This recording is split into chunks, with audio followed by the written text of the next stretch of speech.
The blazing Arizona sun beat down mercilessly on Samuel Hawkins as he guided his chestnut mare along the dusty trail that wound through the foothills of the Superstition Mountains. 53 years had etched deep lines into his weathered face, testament to a life spent under harsh skies and harsher circumstances. His faded blue eyes, still sharp as a hawk's, scanned the horizon out of long ingrained habit. 20 years as an Army scout following the war between the states had taught him that survival in this unforgiving land depended on vigilance. The year was 1883, and while the railroad had brought a veneer of civilization to parts of the territory, this corner of Arizona remained wild and unpredictable. If you're enjoying this story, please subscribe to the channel. Where are you watching from today? Samuel adjusted his worn leather hat, shielding his eyes from the relentless glare. His destination, the small settlement of Redemption, lay another day's ride ahead. After 5 years of relative peace running a modest cattle operation outside Tucson, circumstances had forced him back into the world he'd tried to leave behind.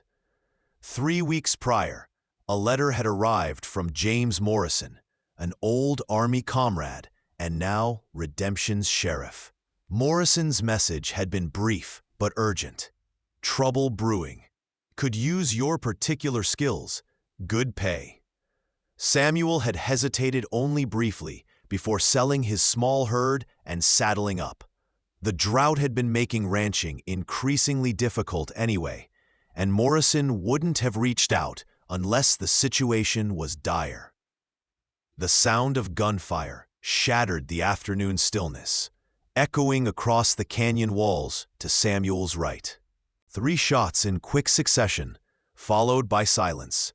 Samuel reined in his horse, his hand automatically dropping to the Colt Peacemaker holstered at his hip. The shots had come from somewhere up ahead, around the next bend in the trail. His instincts told him to veer off, to avoid whatever trouble lay ahead. Those same instincts had kept him alive when so many others had perished. But something, perhaps curiosity, perhaps the nagging sense of duty that had never quite left him, propelled him forward instead. He urged his mare forward at a cautious pace, every sense alert for danger. As he rounded the bend, the scene that greeted him confirmed his suspicion that something was badly amiss. A small, overturned wagon lay on its side, one wheel still spinning lazily. A team of mules stood nervously nearby, tethered to a scrubby mesquite tree. The contents of the wagon, sacks of flour, canned goods, and various supplies, were scattered across the trail. And there, slumped against a large boulder, was a man's body, blood darkening the front of his faded cotton shirt. Samuel dismounted swiftly, his experienced eye noting the 3 bullet wounds in the man's chest. The killing had been recent. The body was still warm to the touch when Samuel knelt to examine it. Across the dry ground, the sound of labored breathing caught his attention. Behind the wagon, partially concealed by its bulk, lay another figure. Samuel approached cautiously, his revolver drawn. What he found was a woman, clutching a bleeding wound in her side. Her features and the intricate patterns on her buckskin dress marked her as Apache, though she wore her hair differently than was typical of the tribe. Her dark eyes, filled with pain and wariness, fixed on him as he approached. When she saw his weapon, a flicker of resignation passed across her face. She closed her eyes, as if awaiting the final shot that would end her suffering. "Go ahead, white man," she whispered in surprisingly good English. "Finish what they started." Samuel holstered his revolver and knelt beside her. "I'm not here to hurt you," he said quietly, examining the wound in her side. The bullet had passed through, which was both good and bad. Less risk of infection, but more blood loss. Who did this to you and your companion? The woman's eyes opened again, studying him with suspicion and confusion. After a moment, she replied, 3 men, white. They wanted our supplies, and, she hesitated, they recognized me. Samuel nodded grimly. He didn't need to ask what that meant. Even after years of uneasy peace between settlers and the Apache in this region, old hatreds ran deep. An Apache woman traveling with a white man would draw attention, and sometimes violence. The wound was serious, but not immediately fatal if properly treated. Samuel retrieved his canteen and a clean bandana from his saddlebag. I need to stop the bleeding, he explained, gently cleaning the wound. The woman flinched at his touch but did not resist. My name is Samuel Hawkins. I was heading to Redemption. The woman watched him work for several silent moments before responding. I am Nijoni. That was my husband, Thomas Bradley. She nodded toward the dead man. We were also going to Redemption. Her voice cracked slightly on the final word, a rare display of emotion quickly suppressed. Samuel finished bandaging her wound as best he could with limited supplies, then looked thoughtfully at the wagon. Can you ride? He asked, already formulating a plan. The settlement of Copper Creek was closer than Redemption, perhaps half a day's journey. They had a doctor there, old Doc Peterson, who treated both settlers and natives without discrimination in the past. Nijoni nodded, though pain flashed across her face at the movement. I was born on horseback, white man. There was pride in her voice, despite her circumstances. Samuel respected that. He helped her to her feet, supporting her weight as they moved toward his horse. We need to bury your husband first, he said solemnly. Then we ride for Copper Creek. You need a doctor. Nijoni's gaze returned to Thomas's body, and for a moment, raw grief broke through her stoic expression. There is no time. Those men may return, she said flatly. He would understand. Though it went against his nature to leave a body unburied, Samuel recognized the wisdom in her words. If the attackers returned to finish what they'd started or cover their tracks, he and Nijoni needed to be far away. He helped her mount his horse, then gathered what useful supplies he could salvage from the wagon, including a rifle that had fallen beneath it. After securing the dead man's wedding ring and a small photograph from his pocket, items Nijoni might want to keep, Samuel set the mules free. No sense leaving them to starve, tethered to a tree. He mounted behind Nijoni, careful not to jostle her wound, and guided the horse off the main trail onto a less traveled path that would lead them to Copper Creek. As they rode in silence, Samuel's mind worked through the implications of what had happened. 3 men, likely heading toward Redemption if they'd continued on that trail. The very place he was heading. Morrison's letter had mentioned trouble, but not specifics. Could these attackers be connected to whatever had prompted his friend's request for help? The coincidence seemed too great to ignore. He glanced at the woman seated in front of him, her back straight despite her injury, her gaze fixed on the horizon. What was her story? What had brought an Apache woman and a white man to travel together toward Redemption? Questions for later, he decided. For now, their priority was reaching Copper Creek before nightfall, and before Nijoni lost too much blood.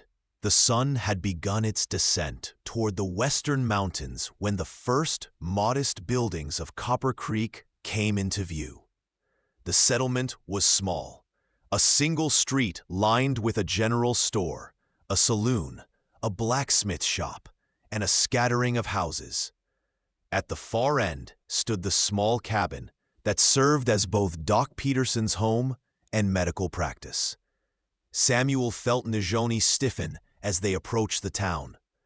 They will not welcome me here, she said quietly. Samuel's arm tightened briefly around her waist in a protective gesture that surprised them both.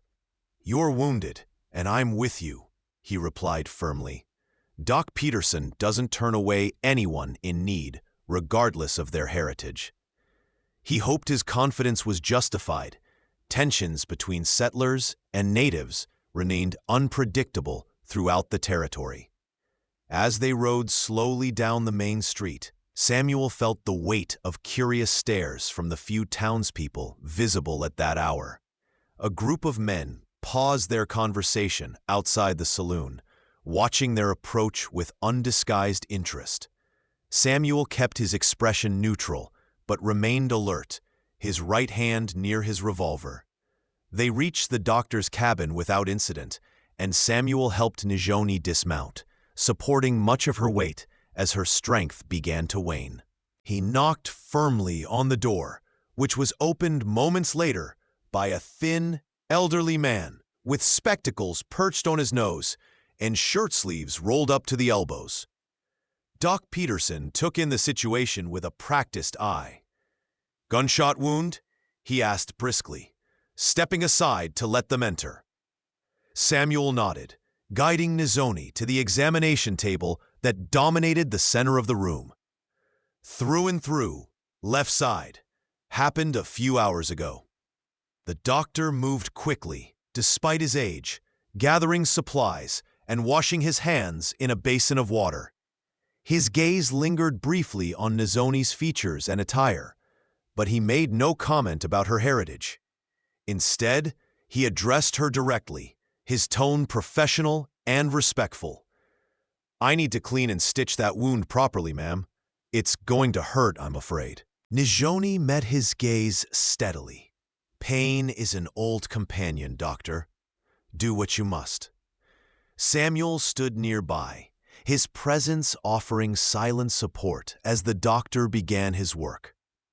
Doc Peterson worked efficiently, cleaning the wound, applying a pungent antiseptic solution, and closing it with neat stitches. Throughout the procedure, Nijoni remained silent, her only reaction an occasional tightening of her jaw or quickening of breath. When the doctor had finished and bandaged her side, he stepped back with a satisfied nod. "You're fortunate, Mrs." He paused, looking at her questioningly. "Bradley," Samuel supplied after a moment when Nijoni remained silent. "Her name is Nijoni Bradley." The doctor nodded, continuing, "Mrs. Bradley, you're fortunate the bullet passed clean through muscle without hitting anything vital. Rest, keep the wound clean, and you should heal well enough." He turned to Samuel, lowering his voice slightly. "She'll need somewhere to stay tonight. The boarding house here," he hesitated, "might not be welcoming." Samuel understood the doctor's meaning perfectly. Copper Creek was more tolerant than some settlements, but an Apache woman would still face prejudice, particularly one traveling alone with a white man who wasn't her husband. "We'll manage," Samuel assured him, already considering alternatives. "What do I owe you for your services, Doc?" Peterson waved away the question. "Nothing. Consider it a professional courtesy to a fellow who helps someone in need." His eyes twinkled slightly. "Besides, I recognize you, Hawkins. You brought medical supplies to our settlement during that smallpox outbreak in '79. I don't forget a face or a good deed." Samuel nodded gratefully, somewhat surprised to be remembered. Those had been dark days, with disease ravaging both settler and native communities indiscriminately. As dusk fell over Copper Creek, Samuel helped Nijoni from the doctor's cabin toward his horse. Their options for lodging were limited. The saloon might have rooms available, but taking an injured Apache woman there would invite trouble. Camping outside town would be risky with Nijoni wounded and potential pursuers still out there. As they stood uncertainly in the growing darkness, a voice called out from across the street. "Mr. Hawkins?"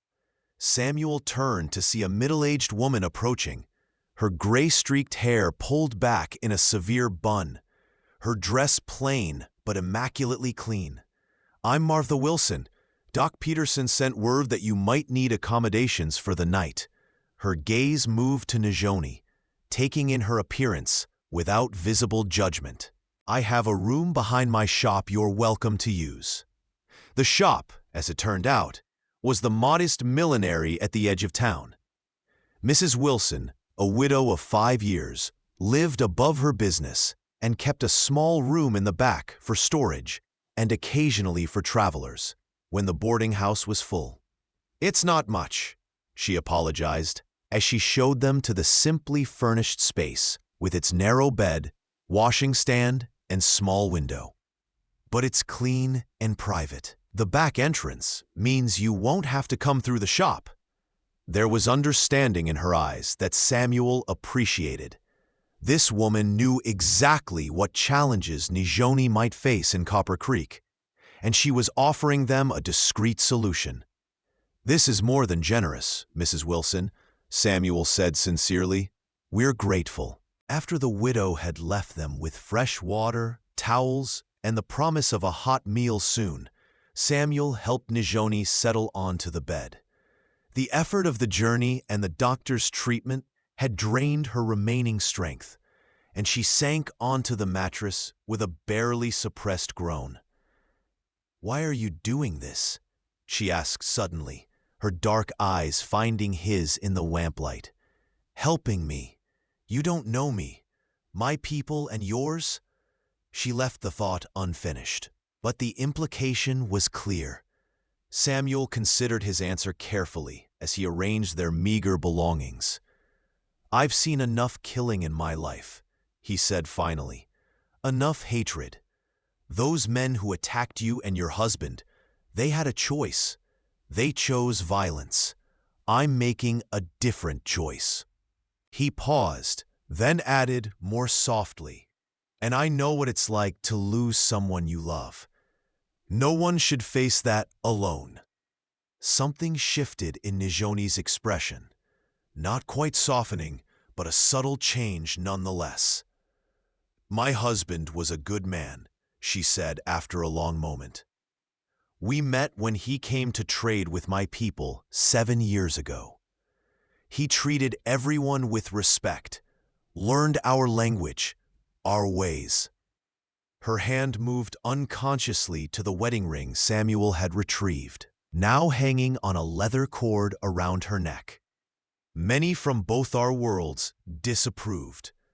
But we built a life together, first near the reservation, then in a small homestead when," her voice hardened slightly, "when staying with my people became unsafe." Samuel didn't press for details. The history of broken treaties, forced relocations, and violence between settlers and Apache was all too familiar to anyone who had spent time in the territory. Mrs. Wilson returned with a tray bearing 2 bowls of stew, fresh bread, and coffee. She set it down on the small table, her movements efficient and unobtrusive. "I've put extra blankets in the chest there," she said, nodding toward a wooden trunk in the corner. "Nights get cool this time of year." She hesitated, then added, "If you need anything else, just knock on the shop door. I'm a light sleeper." After she'd gone, Samuel brought a bowl of stew to Najoni, who had managed to sit up against the pillows. "You should eat something," he encouraged. "Regain your strength." Najoni accepted the food with a small nod of thanks, though she seemed more interested in the hot coffee, which she sipped gratefully. As they ate in companionable silence, Samuel found himself studying the woman across from him. Despite her injury and the trauma of the day, there was a dignity in her bearing, a resilience that commanded respect.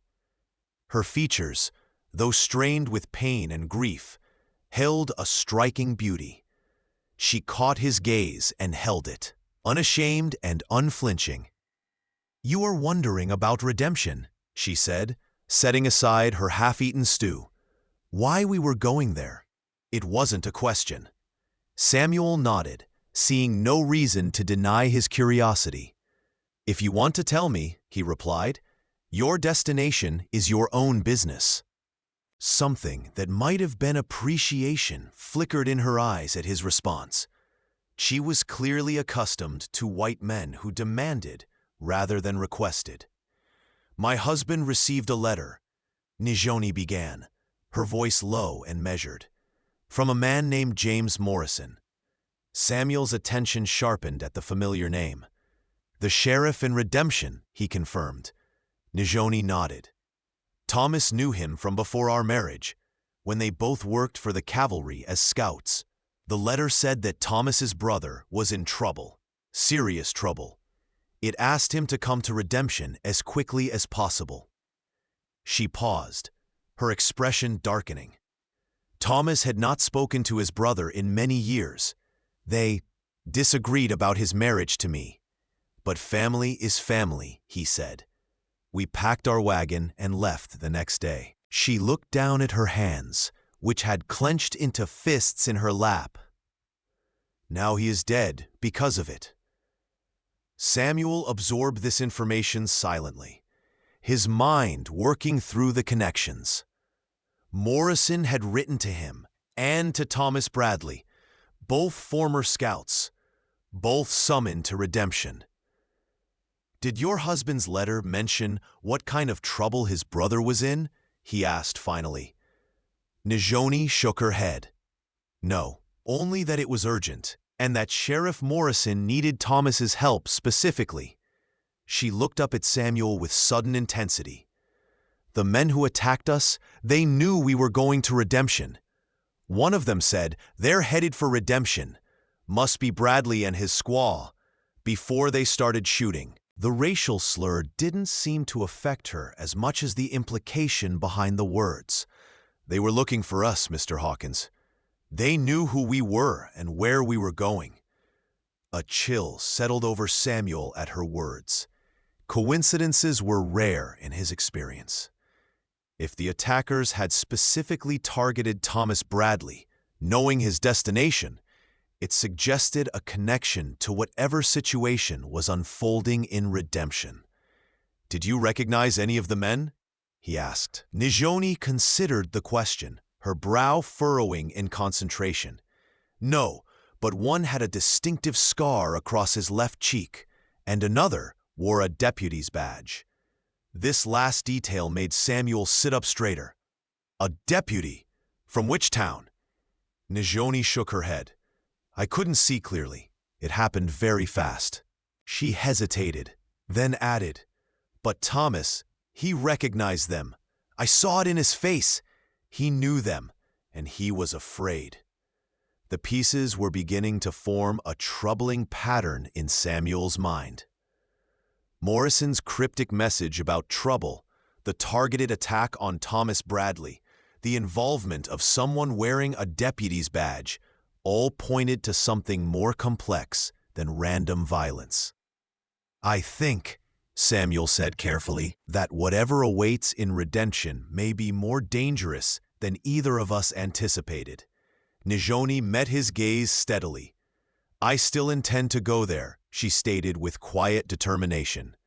"I owe it to Thomas to find out why he died, and," her voice hardened, "to see that those responsible answer for it." Samuel recognized the resolve in her tone. It was the same that had driven him through his own darkest days. "We'll go together," he decided, "after you've had a day to recover your strength." As night deepened outside their small room, Samuel prepared to sleep on the floor, insisting that Nijoni take the bed.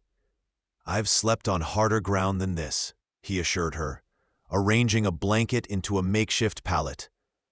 Nijoni watched him with an unreadable expression. "Why would you continue to help me?" she asked abruptly. "Your business in Redemption is your own. I would only be a burden, a liability." There was no self-pity in her voice, only pragmatic assessment.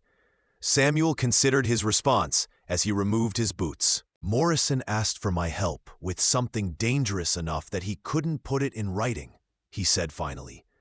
"Your husband was summoned for the same reason. Now he's dead. killed by men who knew exactly who he was and where he was going. That makes this my business too. Nizoni seemed to accept this logic, though uncertainty lingered in her expression. "The people of redemption will not welcome me," she said softly. "An Apache woman, traveling with a white man, not her husband. They will assume," she trailed off, the implication clear. Samuel nodded grimly. The frontier towns were often harsh in their judgments, particularly toward native women. "Let them assume what they will," he replied firmly. "You have as much right to seek justice as any widow." His use of the word widow seemed to affect her deeply, perhaps making Thomas's death more real in its stark simplicity. She turned her face toward the wall, her shoulders rigid with suppressed emotion. Samuel dimmed the lamp, granting her privacy in her grief. Dawn brought pale light streaming through the small window, and the distant sounds of Copper Creek awakening. Samuel rose early, his body accustomed to rising with the sun after decades on the frontier. Nishoni was already awake, sitting on the edge of the bed, her face composed once more into its mask of stoic endurance. She had rewound her long black hair into a neat braid and straightened her clothing as best she could. "How's the wound?" Samuel asked, pouring water from the pitcher into the basin to wash his face. Nijoni gingerly touched her side. "Painful, but clean. I can travel." There was determination in her voice that brooked no argument. Samuel nodded, respecting her assessment. "We should visit Doc Peterson before we leave, have him check the stitches, and give us fresh bandages." Mrs. Wilson provided them with a simple breakfast of biscuits, bacon, and strong coffee, along with a bundle of provisions for their journey. "Folks in town are talking about you two," she informed them quietly as they ate. "Word travels fast in a place this size, especially when it involves," she glanced apologetically at Nijoni, "unusual traveling companions." Samuel had expected as much. "Has there been any talk of 3 riders passing through?" he asked. "Men fitting the description of those who attacked Mrs. Bradley and her husband?" The widow shook her head. "Not that I've heard, but Bill Jenkins over at the livery stable might know more. Strangers with horses generally stop there to water and feed their mounts." After breakfast, Samuel left Nijoni Westing at Mrs. Wilson's and made his way to the livery stable at the edge of town. The morning air was crisp, the sky a clear, endless blue that promised another scorching day once the sun climbed higher. The livery owner, a burly man with enormous hands and a drooping mustache, was mucking out stalls when Samuel approached. "Morning," Samuel greeted him. "Understand you're Bill Jenkins. I'm looking for information about riders who might have passed through yesterday." Jenkins leaned on his pitchfork, studying Samuel with shrewd eyes. "Might have information, might not," he replied cautiously. "Depends on who's asking and why." Samuel chose his words carefully. "Name's Samuel Hawkins. I came across an overturned wagon yesterday on the trail from Tucson. Man killed, his wife wounded. 3 men did it, looking to find out if they came this way." Jenkins's expression shifted subtly. "Heard about that. Also heard you brought an Apache woman to town. That her husband who got killed?" There was no overt hostility in his tone, just curiosity tinged with the ingrained wariness that many settlers still harbored toward natives. Samuel nodded. "Thomas Bradley. They were headed to Redemption when they were ambushed. One of the attackers wore a deputy's badge." This detail clearly caught Jenkins's interest, his bushy eyebrows rising in surprise. 3 men did ride through late yesterday afternoon," he admitted after a moment's consideration. "Weren't too friendly. Watered their horses but declined to stay the night. One had a nasty scar on his face." He frowned, recalling something. Come to think of it, the short one did have a badge pinned to his vest. Didn't get a good look at it, though. Samuel felt a surge of grim satisfaction at the confirmation. The killers had indeed passed through Copper Creek, likely continuing on toward redemption. Which way did they head when they left? Jenkins pointed north, took the main road toward redemption. Seemed in a hurry, too. Rode out like the devil himself was on their trail. Samuel thanked the man and turned to leave, but Jenkins called after him. "Hawkins, if you're planning what I think you're planning, those men look dangerous, real dangerous." When Samuel returned to Mrs. Wilson's shop, he found Najoni dressed and ready to depart, her few possessions packed. Doc Peterson had visited while Samuel was gone, checked her wound, and pronounced her fit for travel, though he'd cautioned against overexertion. "The men passed through here yesterday," Samuel informed her quietly. "Heading for redemption, just as we suspected." Najoni's expression hardened, her eyes darkening with renewed purpose. "Then that is where we must go," she said simply. Samuel nodded, then hesitated, weighing his next words carefully.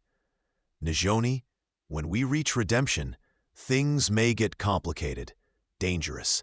I need to know you understand that." She met his gaze directly, a hint of fire in her eyes. "I buried my heart with my husband, Mr. Hawkins. I have nothing left to fear." They departed Copper Creek mid-morning, Samuel's mare carrying them both at a steady pace. The road to redemption would take them through increasingly rough country, canyons and mesas where ambush would be easy for anyone who wished them harm. Samuel kept them to the main trail, however. Speed was more important than stealth now. If the three riders had continued to redemption, they were already a day ahead. Besides, he reasoned, anyone planning another attack would likely expect them to take a more circuitous route. Sometimes, the obvious path was the safest, precisely because it seemed too obvious to be chosen. Najoni rode behind him this time, her arms lightly circling his waist for balance, her presence a constant reminder of the strange turn his journey had taken. As they rode, Samuel shared what little information Morrison's letter had contained about the trouble in redemption. In return, Najoni told him more about Thomas Bradley and their life together. "He was kind," she said, her voice carrying over the rhythmic sound of the horse's hooves. "Not just to me, but to everyone. He believed people could be better than their prejudices if given the chance." There was warmth in her tone when she spoke of her husband, though the pain of loss remained evident. "We had a small ranch near the Gila River. Not much, but it was ours. We were left alone, mostly. Thomas had friends among both settlers and my people. She paused. He hoped for a child who would belong to both worlds." Samuel felt a pang at her words, remembering his own lost chances at family life. "And his brother?" he prompted gently. "The one in redemption?" Najoni's voice cooled noticeably. "William, 2 years younger than Thomas. They were close once, Thomas said, but William had strong opinions about Indians. When Thomas married me, William cut all ties, said Thomas had disgraced the family name." She was silent for a moment before continuing. "That's why the letter surprised us so much. For William to ask for help, through Sheriff Morrison no less. Whatever trouble he's in must be serious indeed." Samuel nodded thoughtfully. Family complications were familiar territory for many in the West, where new beginnings often meant leaving old connections behind. The terrain grew more rugged as they continued northward, the trail winding between towering red rock formations and across shallow streams. Despite her injury, Nijoni remained alert, her eyes constantly scanning their surroundings with the ingrained vigilance of someone raised in a harsh environment. Around midday, as they stopped briefly to rest the horse and drink from a clear spring, she suddenly stiffened, her hand gripping Samuel's arm in warning. "Someone is following us," she whispered, her gaze fixed on the ridge to their left. Samuel didn't question her awareness. He'd known Apache scouts in the army, whose tracking abilities had seemed almost supernatural to white observers. Casually, as if merely stretching, he surveyed the area she had indicated. At first, he saw nothing amiss in the jumble of rocks and scrubby vegetation that topped the ridge. Then a slight movement caught his eye, the briefest flash of sunlight reflecting off metal. "How many?" he murmured, keeping his body relaxed while his mind raced through options. Nijoni hadn't relaxed her vigilance. "One rider, I think, keeping pace with us since we left the creek crossing. That was nearly 2 hours back." Samuel considered the possibilities. It could be one of the original attackers, sent back to ensure Nijoni hadn't survived. It could be an unrelated traveler who happened to be taking the same route. Or it could be someone from Redemption, dispatched by Morrison perhaps, to intercept him before he arrived. None of the options seemed particularly reassuring. "We continue on," Samuel decided after a moment, "but we'll take precautions." From his saddlebag, he retrieved the rifle he'd salvaged from Thomas Bradley's wagon, a well-maintained Winchester repeater. He checked that it was loaded, then handed it to Nijoni. Her eyebrows rose slightly in surprise. "You trust me with this?" The question was pointed. Many white men would sooner die than arm an Apache, particularly one they barely knew. Samuel met her gaze steadily. "I trust that we share a common goal right now, and that you know how to use this better than most men I've met." A ghost of a smile touched her lips, the first he'd seen, as she expertly checked the rifle's action. "My father taught me to shoot before I could walk," she confirmed. "And yes, our goals align, Mr. Hawkins. For now." They mounted up again, continuing their journey with heightened awareness. Samuel deliberately chose a route that would force their shadow to either reveal himself or fall far behind, a narrow pass between two rock formations that offered no parallel trail along the ridge. As they approached the pass, Samuel felt Nijoni tense behind him. "He's moving," she murmured, "coming down to the trail behind us." Samuel nodded grimly, one hand resting on his peacemaker. "When we reach those boulders ahead, we'll make our stand," he decided. Better to confront him on our terms than be followed all the way to Redemption. Nijoni made a sound of agreement, the Winchester ready across her lap. The boulders Samuel had indicated provided perfect cover, a natural formation that created a small alcove off the main trail. They reached it quickly, and Samuel swung down from the saddle, helping Nijoni dismount despite her obvious discomfort at requiring assistance. He led the horse deeper into the alcove, then positioned himself behind one of the larger rocks, drawing his revolver. Nijoni took cover nearby, the rifle braced against her shoulder, her breathing calm and measured. They didn't have to wait long. The sound of approaching hoofbeats grew steadily louder, then slowed as the rider apparently noticed their absence from the trail ahead. Samuel tightened his grip on his weapon, his body coiled with tension. The rider came into view cautiously, a solitary figure on a dun-colored horse. He was young, barely out of his teens by the look of him, wearing trail-dusty clothes and a wide-brimmed hat pulled low over his eyes. Most tellingly, he wore a deputy's badge on his vest, similar to the one Nijoni had described on one of their attackers. Samuel emerged from cover, his peacemaker leveled at the newcomer. "That's far enough," he called firmly. "Hands where I can see them." The young deputy startled violently, nearly losing his seat as his horse shied at the sudden movement and voice. His hands shot upward immediately, his expression a mixture of fear and determination.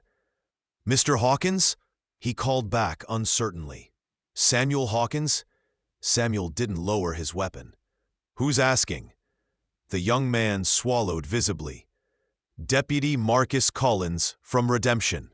Sheriff Morrison sent me to find you after he got no reply to his letter." His gaze shifted to where Nozomi had emerged from cover, the Winchester still trained on him. His eyes widened in recognition or surprise. Samuel couldn't tell which. "Mrs. Bradley," he exclaimed. "You're alive?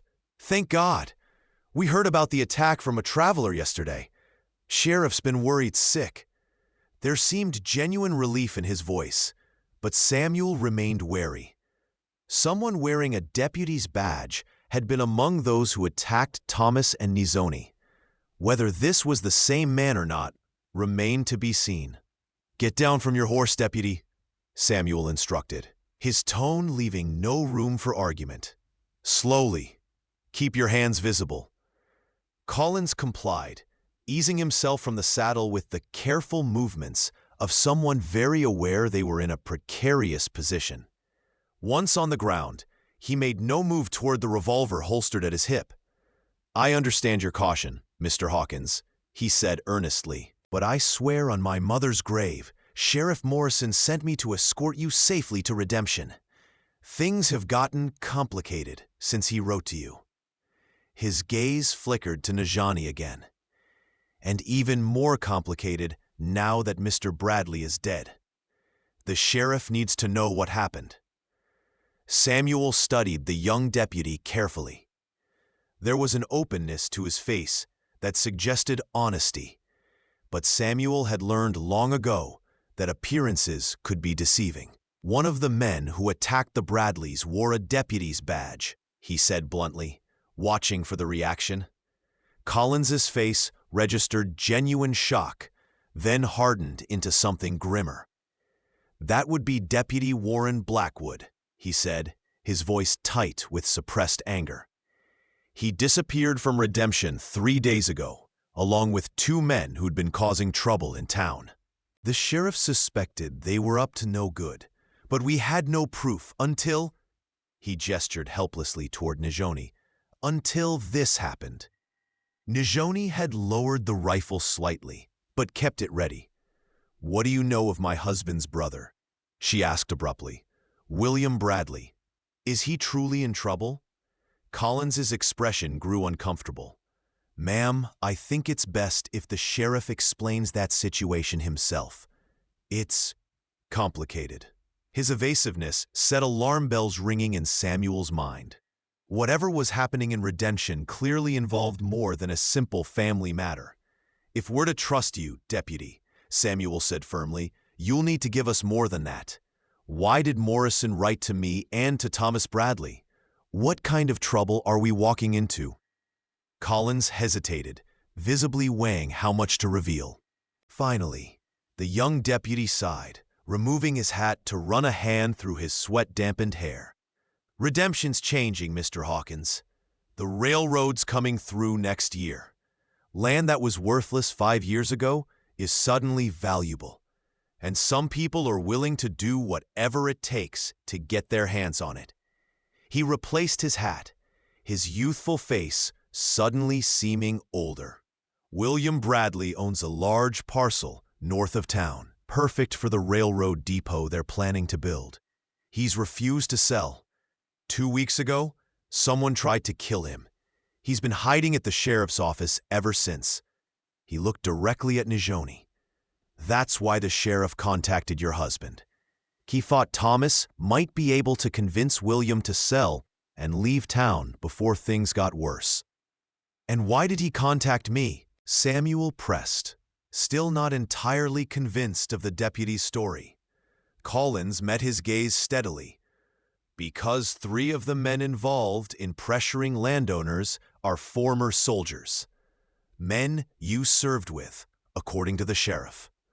men who respect or fear you enough that your presence might make them reconsider their actions. This revelation gave Samuel pause. He had served with many men during his time as a scout, not all of them honorable. The thought that former comrades might be involved in land theft and murder was disturbing, but not entirely surprising. The war between the states had left many men adrift, their moral compasses permanently damaged by what they had experienced. "If what you're saying is true," Samuel said slowly, "then the men who killed Thomas Bradley and tried to kill his wife were attempting to prevent them from reaching redemption and interfering with their plans." Collins nodded grimly. "That would be my guess, sir. Blackwood was always too friendly with those former soldiers, especially their leader, a man named Victor Rawlins. The sheriff suspected Blackwood was feeding them information, but couldn't prove it." At the mention of Rawlins, Samuel felt a cold weight settle in his stomach. Victor Rawlins had been a cavalry lieutenant with a reputation for brutality, particularly toward native populations. If he was involved, the situation in Redemption was even more dangerous than he had anticipated. Nizioni had been listening intently, her expression unreadable. "So my husband died because of land," she said finally, her voice flat. "Because his brother refused to sell a piece of dirt to the railroad." There was something terrible in the simplicity of her statement. The reduction of a man's life to a transaction gone wrong. Collins looked deeply uncomfortable. "I'm sorry, Mrs. Bradley. It shouldn't have happened. The sheriff, he never thought they'd go this far." Samuel holstered his revolver, having made his decision. "We'll ride with you to Redemption, Deputy," he announced. "But understand this, I'm not taking sides until I've heard the full story from Morrison himself. And Mrs. Bradley deserves justice for her husband's murder. That's non-negotiable." Relief washed over Collins's young face. "Thank you, Mr. Hawkins. The sheriff will explain everything." He glanced at Nizioni, hesitation evident in his manner. "Mrs. Bradley, I should warn you, Redemption isn't always welcoming to, He trailed off, clearly uncomfortable. Nizioni's chin lifted slightly. "To Apache women?" she finished for him. "I am aware, Deputy Collins. I have lived in your world long enough to know its prejudices." There was no bitterness in her tone, merely statement of fact. Collins nodded awkwardly. "The sheriff will ensure your safety while you're in town," he assured her. "He's a good man, fair to everybody, regardless of their background." Samuel hoped, for everyone's sake, that the deputy's assessment was accurate. They resumed their journey toward Redemption, now with Collins riding alongside them. The deputy led them on a less traveled route that he claimed would be safer, avoiding the main trail where Rawlins and his men might be watching. As they rode, Collins filled them in on the changes that had come to Redemption since the announcement of the railroad's planned extension. "Town's grown by half in just the past year," he explained. "New businesses opening every month. Land prices tripled overnight." His pride in the community's growth was evident, though tempered by the current circumstances. "Most folks are honest, just looking for a fresh start or a chance to prosper. But whenever there's money to be made..." He shrugged eloquently, the gesture encompassing the timeless reality of greed and opportunity. By late afternoon, they crested a rise that offered their first view of Redemption spread out in the valley below. Samuel was surprised by its size. The small settlement Morrison had described in his infrequent letters had grown into a proper town, with several streets of buildings radiating from a central square. The newly constructed church steeple dominated the skyline, its white paint gleaming in the late sun. On the northern edge of town, construction equipment marked what was presumably the future site of the railroad station. The sight seemed to affect Nizoni deeply. She drew a sharp breath, then murmured something in Apache that Samuel couldn't understand. When he glanced back questioningly, she explained, "This valley was once hunting grounds for my mother's people. Now it holds—" She gestured at the town below, leaving the comparison unspoken. As they approached the outskirts of Redemption, Deputy Collins grew increasingly tense, his young face setting into lines of concentration. "We'll go directly to the sheriff's office," he instructed. "It's on the main street, attached to the jailhouse. Best not to linger in the open longer than necessary." The implication was clear. Rawlins and his associates might have watchers posted. Samuel nodded his agreement, mentally mapping the street layout as they entered town. They drew curious stares from townspeople as they passed, though whether this was due to their trail-worn appearance, Nizoni's obvious Apache heritage, or some combination of factors, was difficult to determine. Samuel maintained a casual posture, but remained alert, his hand never far from his revolver. The sheriff's office was a solid brick building in the center of town, more substantial than the wooden structures that predominated elsewhere. As they dismounted outside, Samuel noted the heavy shutters on the windows and the reinforced door. Morrison had clearly designed the place with defects in mind. Collins hurried ahead to open the door, ushering them inside with obvious relief at having completed his mission successfully. The interior was surprisingly cool and well-organized, with a large desk, several chairs, and wanted posters neatly arranged on one wall. And there, rising from behind the desk as they entered, was James Morrison himself, older and grayer than when Samuel had last seen him, but still possessing the same steady gaze and commanding presence that had earned him respect, both in the cavalry and as a lawman. "Sam Hawkins," Morrison greeted him, genuine pleasure warming his weathered face as he extended a hand. "Been a long time." Samuel clasped the offered hand firmly. "Too long, Jim." His gaze moved past Morrison to the man seated in the corner, a thin, nervous-looking individual with features that bore a striking resemblance to the deceased Thomas Bradley. William Bradley, Samuel presumed. Morrison's attention had already shifted to Nizoni, his expression growing grave. "Mrs. Bradley," he said solemnly, removing his hat in a gesture of respect. "Deputy Collins told me what happened on the trail. I can't begin to express how sorry I am about Thomas. He was a good man." Nizoni acknowledged his condolences with a slight nod, her face composed, but her eyes burning with intensity as she, too, looked toward William Bradley. William had risen to his feet, his face a mask of conflicting emotions, as he stared at his late brother's widow. "You actually came," he said, his voice barely above a whisper, even though Thomas is dead because of me." There was raw anguish in his tone, a man clearly tormented by guilt. Nizoni's response was measured, controlled, though Samuel could sense the effort it cost her. "I came because my husband would have wanted to know why his brother needed him after years of silence," she said. "I came because the men who murdered him must face justice. And now," her gaze hardened perceptibly, "I came to understand why the brother, who rejected him for marrying me, suddenly needed his help badly enough to risk his life." Morrison intervened smoothly, gesturing toward the chairs arranged before his desk. "Please, sit, all of you. This conversation is long overdue, and we have much to discuss."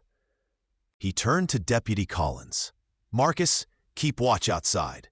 Let us know immediately if you see Rollins or any of his men in the vicinity." As Collins departed, Morrison settled behind his desk with a heavy sigh. "I owe you both explanations," he acknowledged, looking between Samuel and Najoni. "And I promise you'll have them. But first, I need to know exactly what happened on the trail from Tucson. Every detail could be important." Samuel deferred to Najoni with a slight nod. It was her story to tell, her husband who had been murdered. Najoni recounted the ambush with remarkable composure, omitting no detail, but maintaining an almost detached tone, as if speaking of events that had happened to someone else. Only the tightness around her eyes betrayed the pain beneath her calm exterior. When she mentioned Blackwood's involvement, Morrison's face darkened with anger and regret. "I suspected he was feeding information to Rollins," the sheriff admitted. "But I never thought he'd go so far as murder."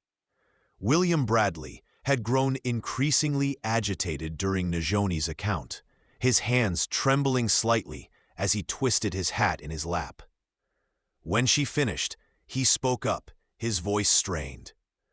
"This is my fault. All of it. If I hadn't been so stubborn about the land."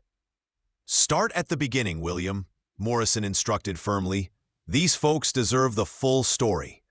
William nodded jerkily, gathering himself with visible effort. "I own about 500 acres north of town," he began. "Land that's been in our family since before the war. Not worth much until recently. Good for grazing, not much else. Then the railroad announced their plans to extend the line through Redemption." His expression grew bitter. "Suddenly everyone wanted my worthless land. Victor Rollins approached me first, offering to buy it for the railroad company. The price was insultingly low. I refused." He looked up at Najoni. "I may have disagreed with Thomas's choices, but I wasn't about to dishonor our parents' memory by selling their land for a fraction of its worth." Morrison picked up the thread. "Rollins doesn't actually work for the railroad," he explained. "He and his associates have been buying up land along the proposed route, planning to resell it to the railroad company at a considerable profit. When William refused to sell, they started applying pressure. First threats, then accidents at his ranch. 2 weeks ago, someone fired shots through his bedroom window in the middle of the night." The sheriff's jaw tightened. "That's when William came to me, and when I sent letters to both you, Sam, and to Thomas. I knew Rollins from our Army days. Thought having you here might make him reconsider his tactics. And I hope Thomas might convince William that no piece of land is worth dying for." "I would have listened to him," William said softly, looking at Najoni with genuine regret in his eyes. "After all these years of silence between us, when Morrison suggested contacting Thomas, I realized how foolish I'd been. Family should come before pride, before prejudice." He swallowed hard. "I was wrong about many things, Mrs. Bradley. Wrong about you, wrong about Thomas. And now it's too late to tell him that." Najoni regarded him silently for a long moment, her expression unreadable. "He would have forgiven you," she said finally. "That was his nature. But words mean little now. What matters is bringing his killers to justice." Samuel, who had been listening intently and forming his own assessment of the situation, finally spoke. "How many men does Rollins have?" he asked Morrison directly. "And how much support in town?" The sheriff considered the question. "Rollins himself, plus 5 or 6 regulars, all former military, all dangerous. With Blackwood now openly allied with them, that makes 7 or 8. As for town support," he grimaced slightly, "opinions are divided. Some see Rollins as bringing progress and prosperity. Others recognize him for the predator he is. Most folks are just trying to stay out of the crossfire." Samuel nodded thoughtfully. "The odds weren't good, but he'd faced worse during the Apache campaigns. "What's your plan, Jim?" Samuel asked bluntly. "You didn't summon me here just to even the numbers." Morrison leaned forward, his expression intensely serious. "I need to arrest Rollins and his men for Thomas Bradley's murder, but I need evidence that will stand up in court, testimony from witnesses, proof of their involvement. Without that, even if I manage to arrest them, the judge would have to let them go." He looked meaningfully at Najoni. "Mrs. Bradley's testimony alone won't be enough, not in this territory." The unspoken reality hung in the air. The word of an Apache woman would carry little weight in a white man's court, regardless of justice or truth. "I need your help, Sam, to build a case that will stick, and to keep Mrs. Bradley and William alive long enough to testify." Before Samuel could respond, the office door burst open, and Deputy Collins rushed in, his young face flushed with urgency. "Sheriff, Rollins and 3 of his men just rode into town. They are heading for the saloon." Morrison rose immediately, checking his revolver with practiced efficiency. "Sooner than I expected," he muttered. "Sam, I need you to stay here with Mrs. Bradley and William. Keep them out of sight." Samuel frowned, not liking the idea of Morrison confronting Rollins alone. "Jim," he began, but Morrison cut him off with a raised hand. "Just keeping tabs on them for now, not making arrests. Collins will be with me. Besides," he added with grim humor, "Rollins doesn't know you're in town yet. That's an advantage I'd like to preserve for the moment." After Morrison and Collins departed, an uncomfortable silence descended on the office. William Bradley kept casting anxious glances at Najoni, clearly wanting to say more, but unsure how to begin. Samuel busied himself examining the office's defensive capabilities, noting potential escape routes and vantage points. Finally, William broke the silence. "Mrs. Bradley, Najoni," he began hesitantly, "there's something you should know about the land." He glanced nervously toward the door, then continued in a lower voice. "It's not just valuable for the railroad. There's gold on it. Not a major deposit, but enough that Thomas and I," he swallowed hard, "enough that it would have secured both our futures. I was going to tell him when he arrived, offer him half ownership, as our father would have wanted." Najoni's expression remained composed, but Samuel noticed her hands tighten in her lap. "So my husband died for gold after all," she said quietly. How fitting. There was a bitter irony in her tone that made William flinch. "I never wanted anyone to get hurt," he protested weakly. "I just wanted to make things right between us." Najoni regarded him steadily. "And did Rollins know about the gold?" William hesitated, then nodded reluctantly. "I think so. There were rumors starting to circulate." That's probably why he was so persistent about buying the land even before the railroad announcement. Samuel absorbed this new information thoughtfully. Gold would certainly explain the escalation to murder. Men had killed for far less throughout the history of the West. The sun was setting, casting long shadows through the office windows, when Morrison and Collins returned. The sheriff looked troubled as he hung his hat on a peg by the door. "Rollins was celebrating at the saloon," he reported grimly, "buying drinks, acting like a man without a care in the world. When I walked in, he had the nerve to ask about that unfortunate business with the Bradley wagon he'd heard about." Morrison's jaw tightened. "He's confident we can't touch him, and right now, he's not wrong." He turned to Samuel, his expression darkening further. "There's something else. Blackwood was with them. He claimed he's been investigating suspicious activities these past few days. Said he never went near Tucson." The implication was clear. They were establishing alibis. covering their tracks. "What about the other two men who were with Blackwood during the attack?" Samuel asked. "Were they at the saloon too?" Morrison shook his head. No sign of them. Rollins claimed they headed to Prescott on business. He sighed heavily, sinking into his chair. "Without physical evidence linking them to the murder, it's their word against Mrs. Bradley's. And in this territory," he left the sentence unfinished, the reality too stark to require elaboration. Samuel looked thoughtfully at Nijoni, who had remained silent during this exchange. Her dark eyes reflecting the lamplight that Collins was now lighting against the gathering dusk. An idea was forming in his mind. Dangerous, perhaps foolhardy, but potentially effective. "What if we could get a confession?" Samuel suggested quietly. All eyes turned to him in surprise.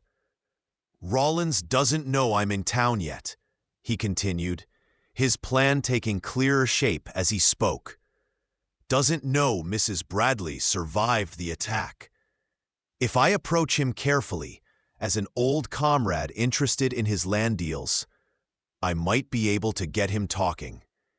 Morrison looked skeptical. "That's a big risk, Sam. Rollins is many things, but stupid isn't one of them." Samuel nodded acknowledgement. "True, but he is arrogant. Always was, even back in the Army. He'll want to boast about outmaneuvering a Bradley, especially to someone from the old days." He glanced at Nizoni. "With your permission, of course. It's your husband's killers we're trying to bring to justice."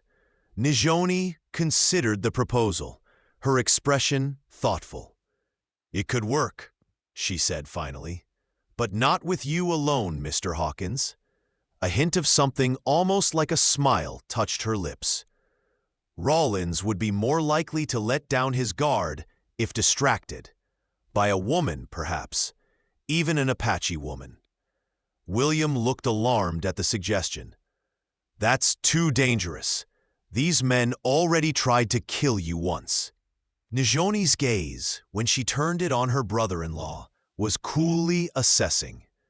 "I am already dead in their eyes," she stated flatly. "What more can they do to me?"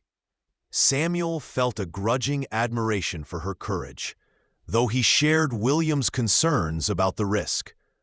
"What exactly are you suggesting?" he asked carefully.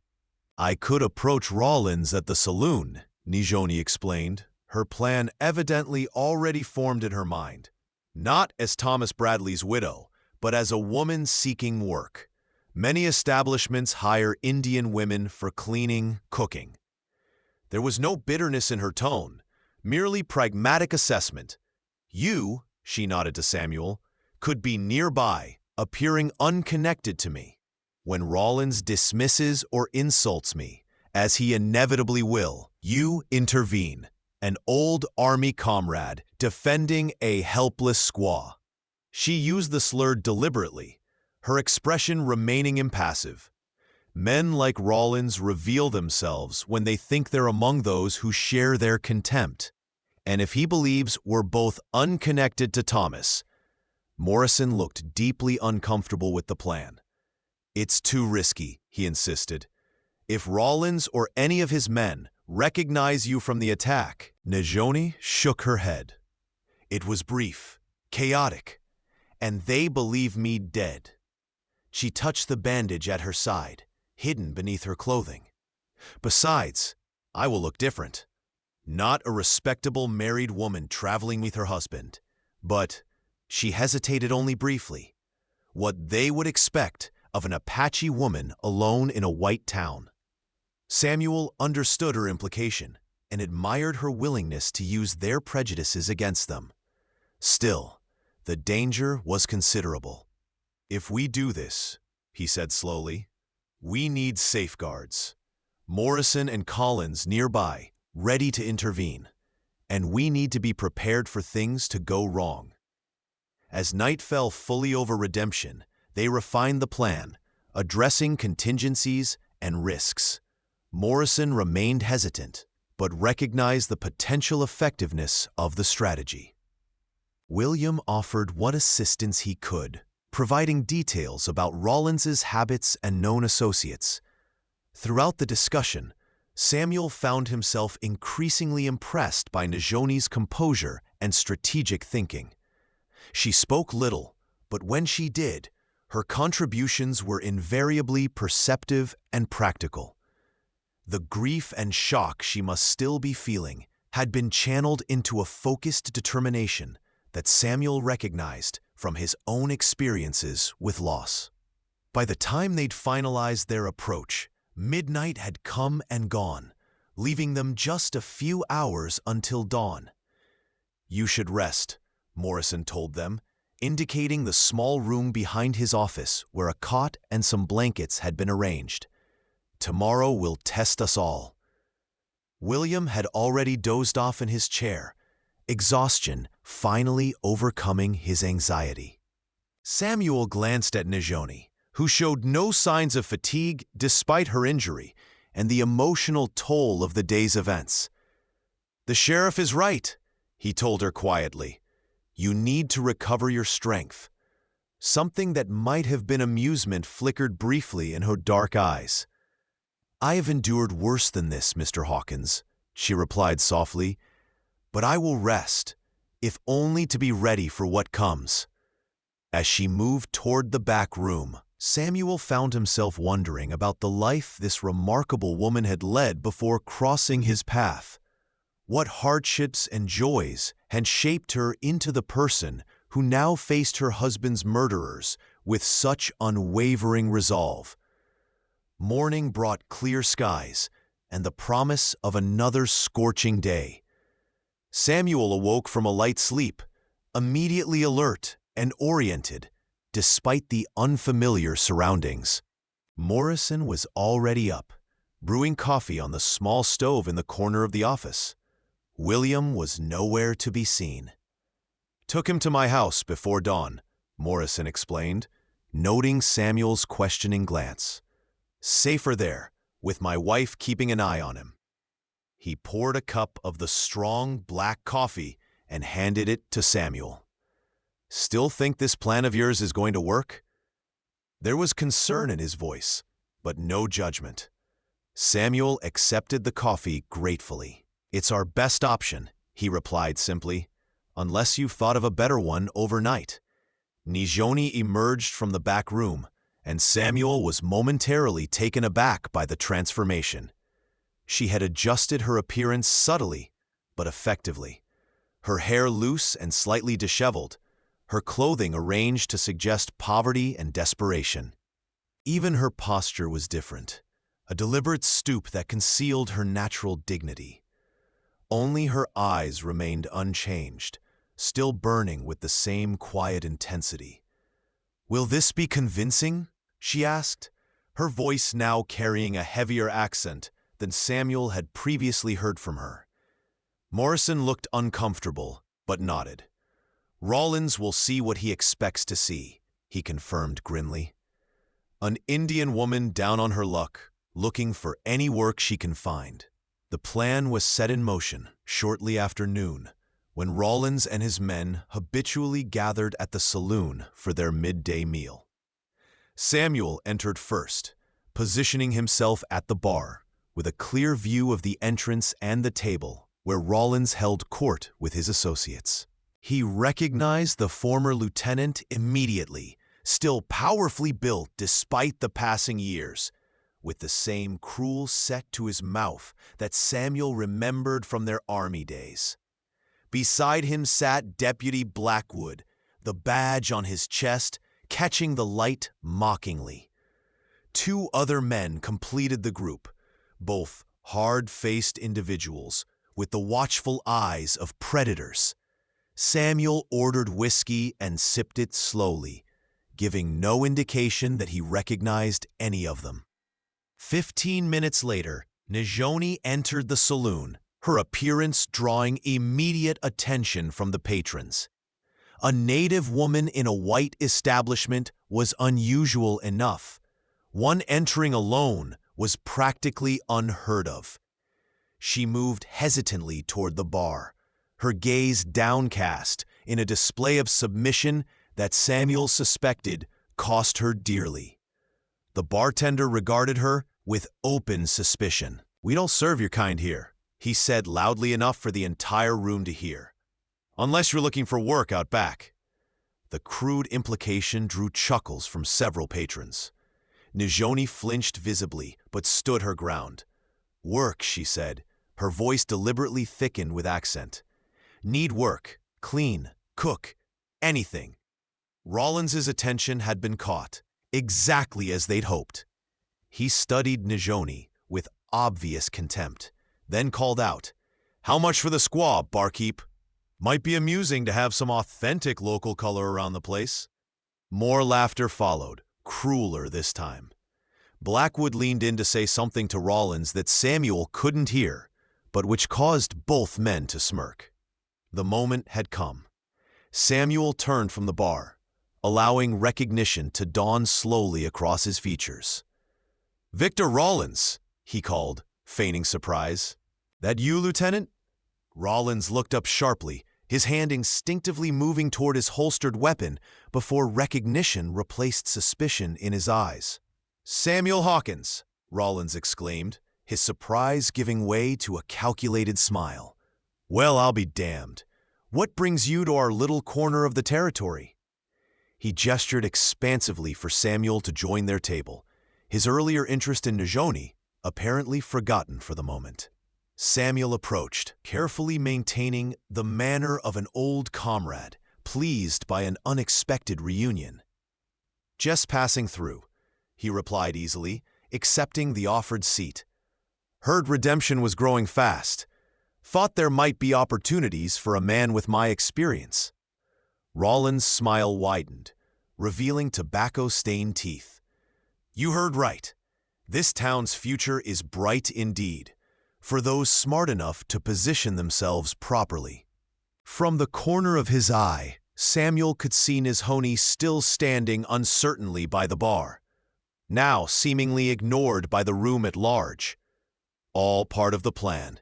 She would remain nearby, within earshot, while Samuel drew Rollins into conversation about his business ventures. "I hear you're involved with the railroad coming through," Samuel prompted, accepting the drink Rollins pushed toward him. "Smart move. Always did have a nose for opportunity, Victor." The flattery had its intended effect, Rollins puffing up slightly with pride. "Indeed I do," he agreed, lowering his voice confidentially. "Got most of the land they'll need for the depot and yards. Just one stubborn holdout left, and he'll see reason soon enough." The conversation continued, Samuel carefully steering it toward the subject of reluctant landowners while maintaining the facade of admiration for Rollins's business acumen.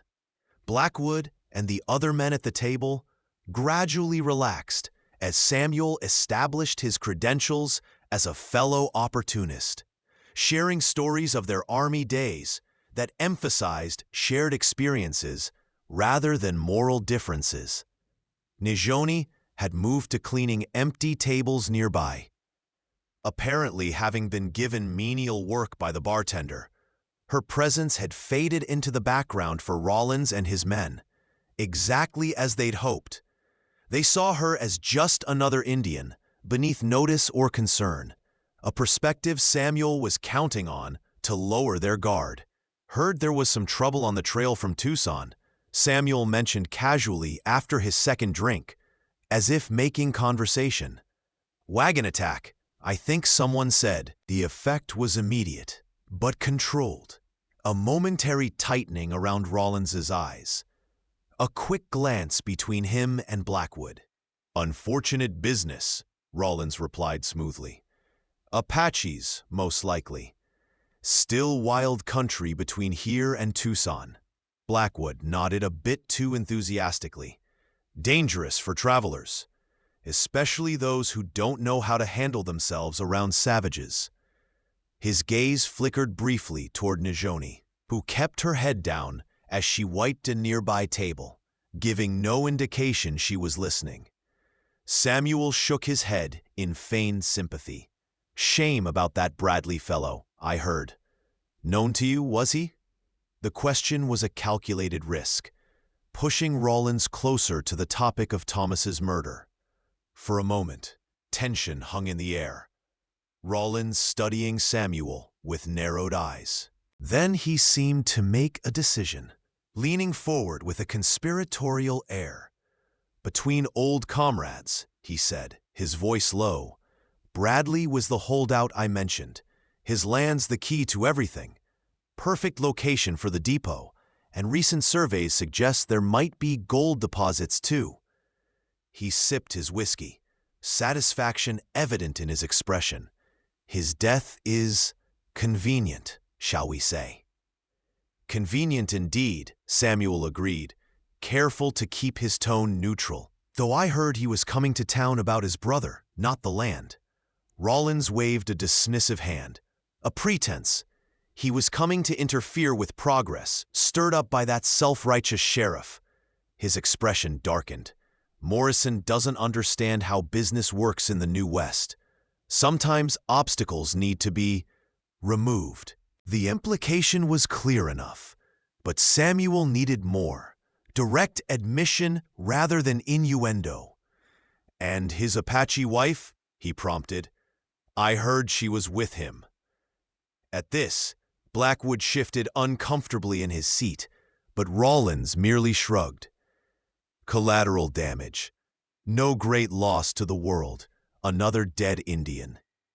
The casual cruelty of the statement hung in the air. Samuel fought to maintain his facade of amused interest while rage built inside him.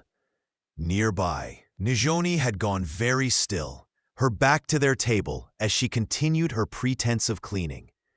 "Efficient work," Samuel commented, forcing a note of admiration into his voice. "3 riders against a wagon. Clean and simple." It was another calculated risk, revealing knowledge he shouldn't possess if he'd merely heard rumors around town. For a moment, Rollins's eyes narrowed suspiciously. Then Blackwood, perhaps eager to impress, spoke up. "4 shots total. 3 for Bradley, 1 for the squaw. Would have been cleaner if we'd checked she was dead properly, but we were in a hurry."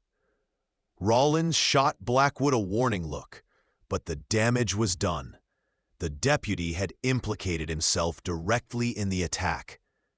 Samuel maintained his interested expression with effort. "Risky, though," he observed casually. "Witnesses, tracks. Man like Morrison might investigate thoroughly." Rollins's confident smile returned. "No witnesses left alive. No evidence connecting us to the scene, and Morrison won't risk moving against me without proof. I have too many friends in this town." He leaned back in his chair, the picture of a man secure in his position. "Besides, who'd take an Indian's word over mine, even if one had survived to tell the tale?" The irony of his statement, with Nijoni standing mere feet away, might have been amusing in less deadly circumstances. Samuel nodded thoughtfully, as if considering Rollins's logic. "And Bradley's brother? Will he be an obstacle too?" This was perhaps the most dangerous question yet, potentially revealing knowledge of William's whereabouts. Rollins's expression hardened.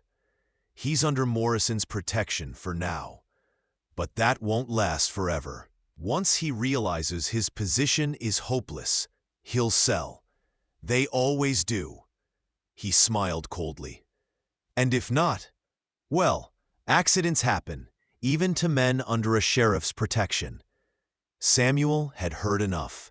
They had what they needed: Blackwood's admission of involvement in the attack, Rollins's implied direction of the murder.